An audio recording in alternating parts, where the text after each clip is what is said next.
나라에 도둑놈들 너무 많다. 여러분이 휴게소 돈가스에 낸 10,000원, 그중 4,000원은 음식이랑 아무 상관없는 곳으로 갑니다. 재료비도 아닙니다. 인건비도 아닙니다. 그냥 자릿세입니다. 그리고 이 구조 30년째 아무도 못 바꿨습니다. 왜 못 바꿨는지, 누가 맡고 있는지.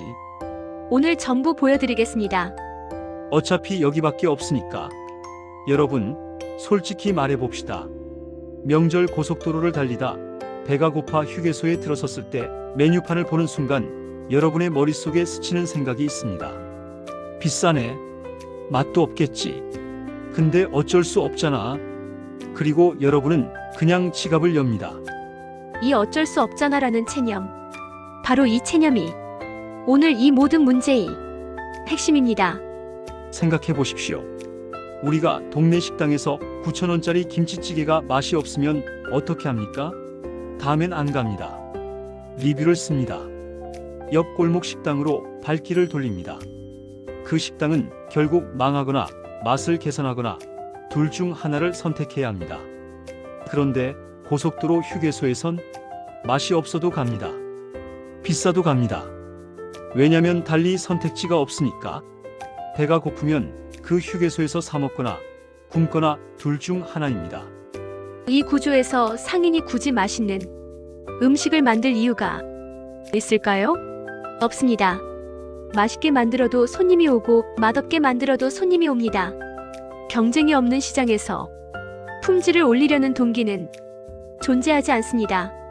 이것은 상인의 양심 문제가 아니라 시장 구조의 문제입니다. 하지만 오늘 저는 여기서 한 발 더 들어갑니다. 경쟁이 없어서 맛없다는 건 절반짜리 답입니다. 이 체념 뒤에는 훨씬 더 기묘하고 훨씬 더 뻔뻔한 무언가가 숨어 있습니다.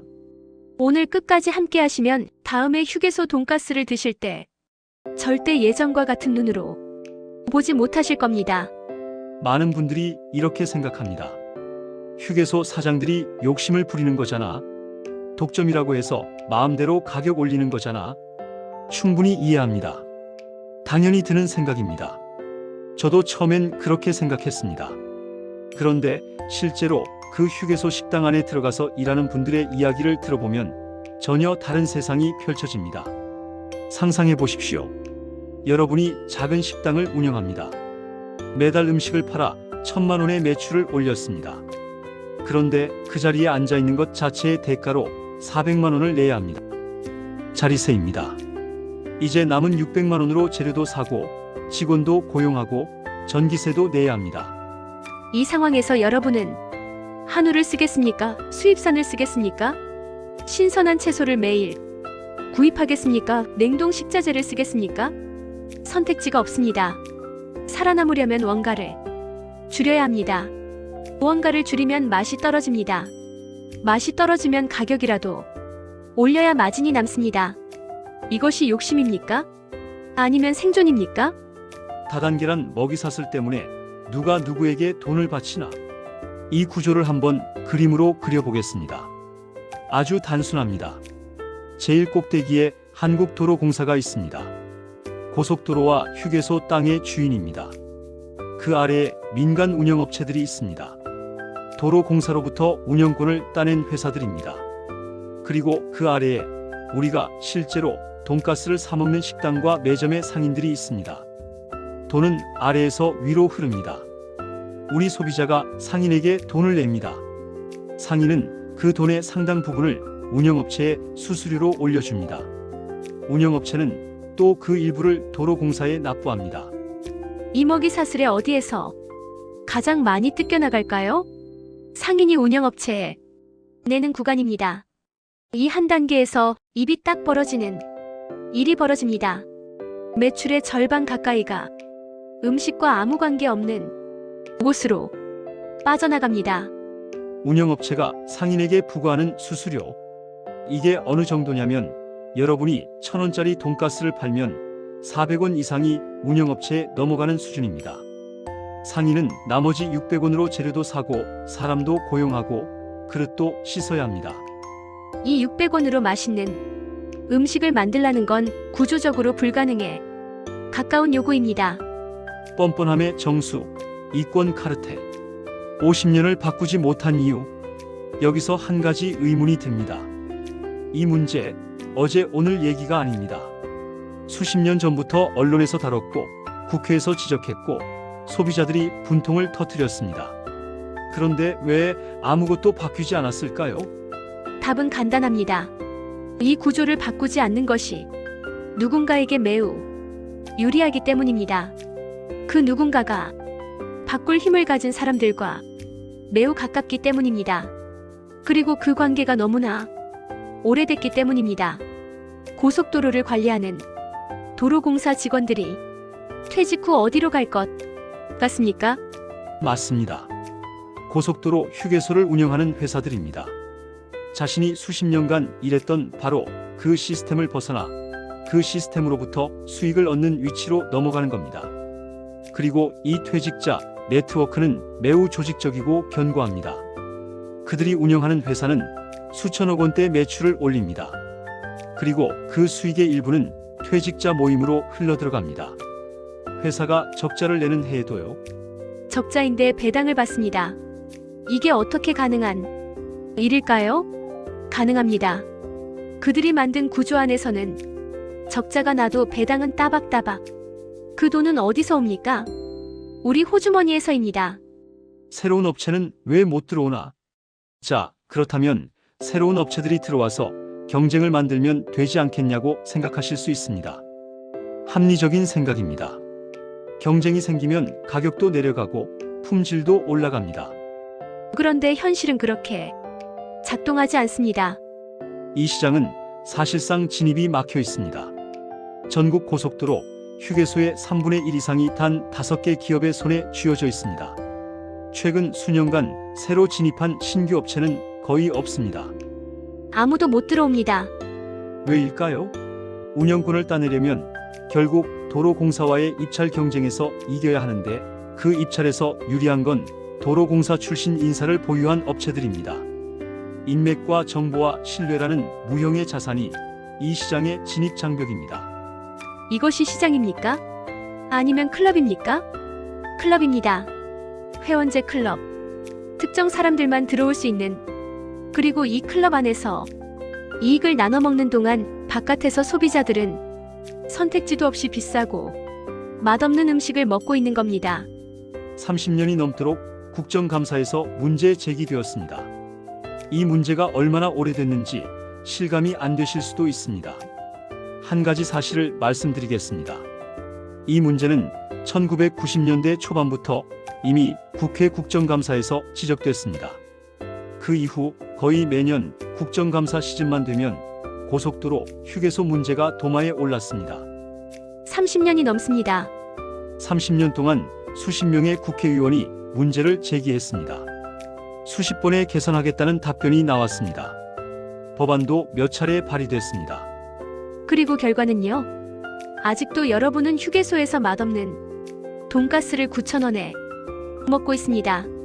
30년이면 아이가 태어나 대학을 졸업하고 취직할 시간입니다. 이 문제는 그 시간 동안 단 한 발짝도 나아지지 않았습니다. 왜 그럴까요? 감사를 받는 기관과 감사를 하는 기관 사이에 너무 많은 사람이 얽혀 있기 때문입니다. 지적은 하지만 끝까지 밀어붙이지 않습니다. 개선하겠다는 답변을 받으면 그걸로 넘어갑니다. 그리고 다음 해에 또 같은 지적이 나옵니다.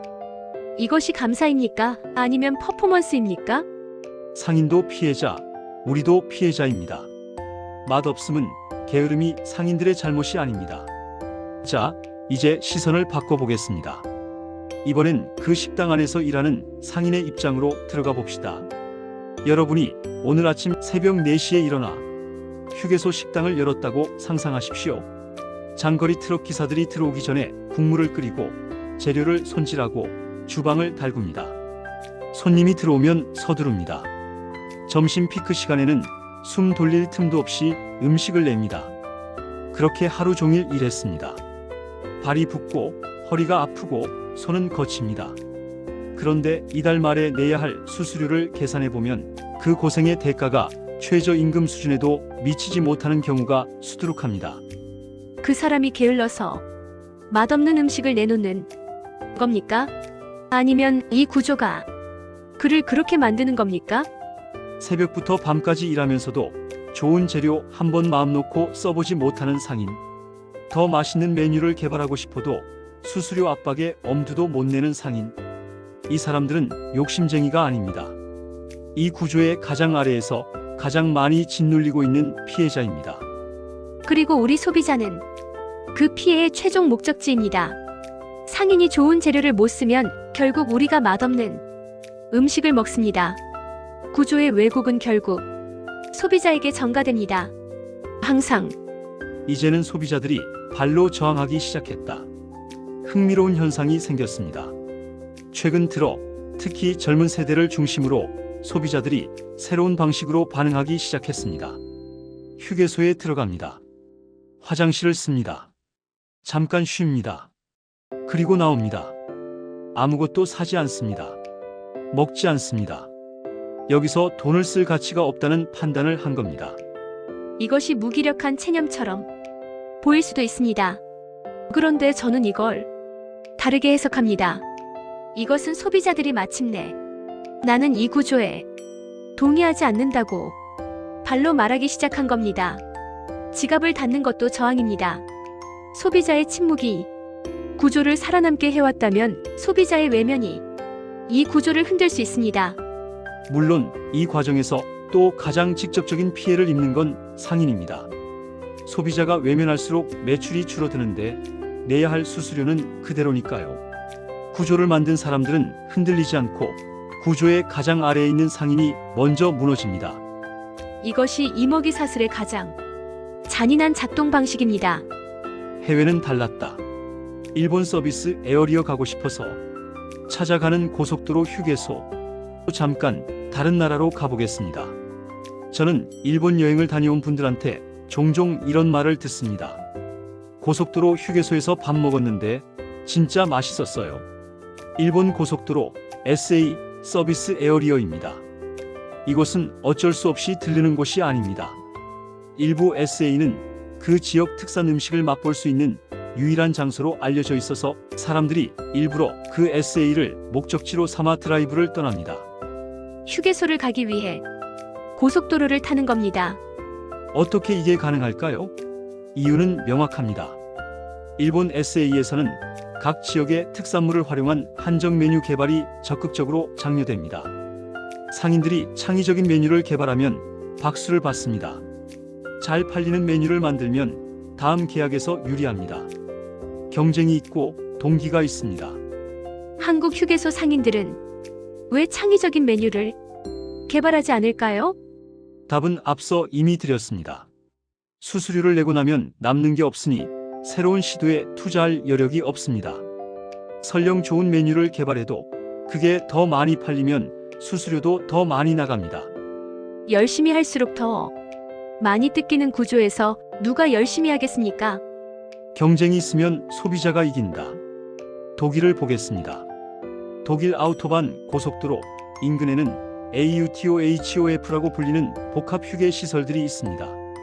다양한 브랜드의 식당들이 경쟁합니다. 한 곳이 마음에 안 들면 옆집으로 갑니다. 그 선택지 하나가 모든 것을 바꿉니다. 가게들은 선택을 받기 위해 경쟁합니다. 가격을 낮추거나 맛을 올리거나 서비스를 개선하거나 이것이 시장입니다. 선택지가 있을 때 소비자는 힘을 갖습니다. 선택지가 없을 때 소비자는 봉이 됩니다.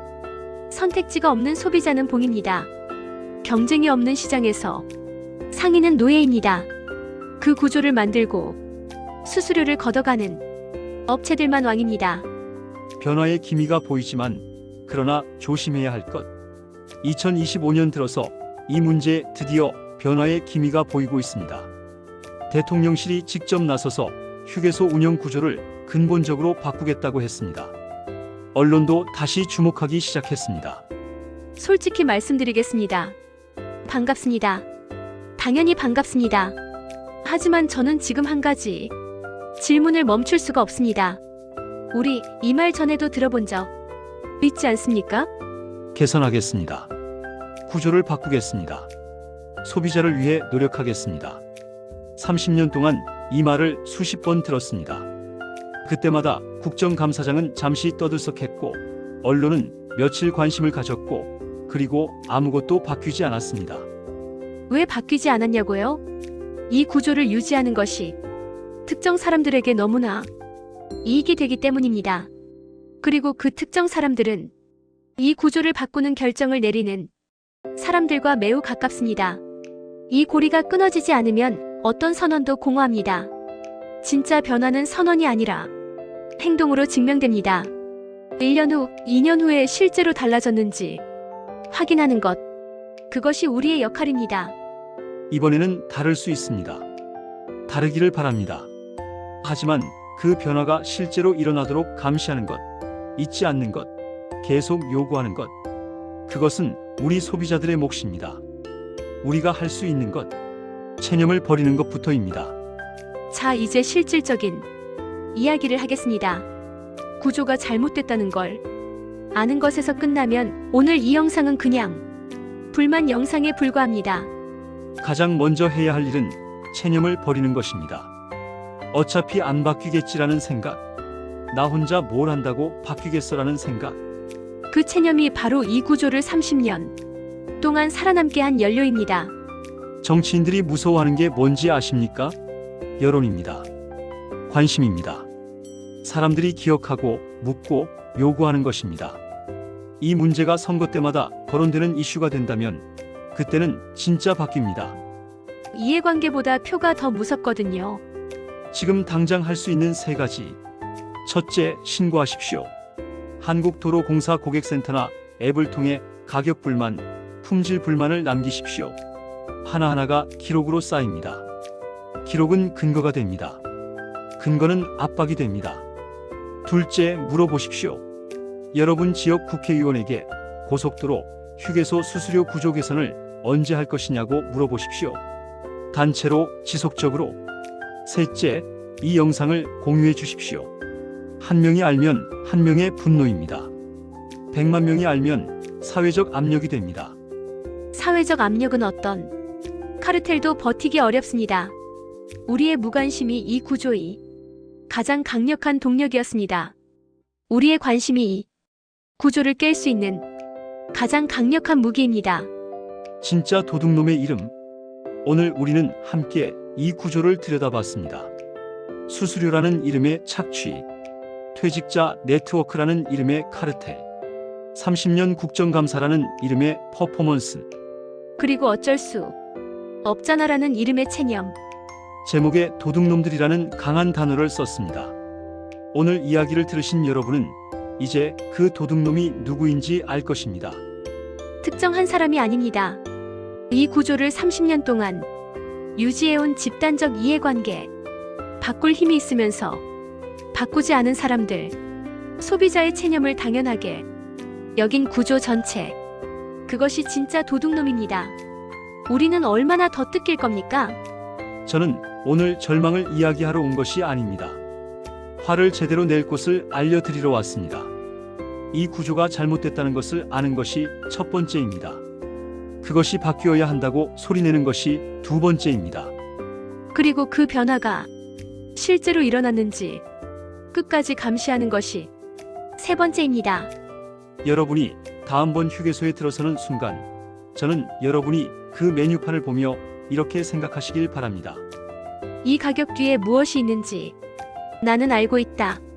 그리고 나는 이것이 바뀌기를 요구할 것이다. 그 생각 하나가 30년 카르텔을 무너뜨리는 시작이 될 수 있습니다. 오늘 함께 해주셔서 진심으로 감사드립니다. 저희 채널은 앞으로도 이런 불편한 진실, 누군가는 말해야 하지만 말하기 어려운 이야기들을 여러분과 함께 파헤쳐 나가겠습니다. 시청해주셔서 진심으로 감사드립니다. 구독과 좋아요 그리고 알림 설정까지 부탁드립니다. 다음 영상에서 뵙겠습니다.